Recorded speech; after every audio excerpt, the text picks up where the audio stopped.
কিন্তু রোগীর ভয়, উদ্বেগ এবং মানসিক কষ্ট বুঝে তাকে আশ্বস্ত করার ক্ষেত্রে চিকিৎসকদের মানবিক আচরণের বিকল্প নেই।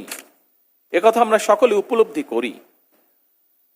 রোগীর প্রতি একজন চিকিৎসক বা স্বাস্থ্যকর্মী সহানুভূতিপূর্ণ আচরণ, মনোযোগ দিয়ে রোগীর কথা শোনা, রোগীর মানসিক অবস্থা বোঝা এবং রোগীর সঙ্গে সম্মানজনক আচরণ চিকিৎসার মান অনেক বাড়িয়ে দেয়।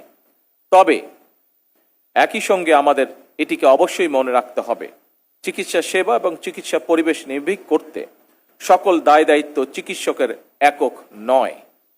বরং আমি মনে করি চিকিৎসক, রোগী এবং রোগীর উদ্বিগ্ন স্বজন, এই তিনটি পক্ষের মধ্যে পারস্পরিক আস্থা, সম্মান এবং সহানুভূতির সম্পর্ক বজায় থাকা অত্যন্ত জরুরি।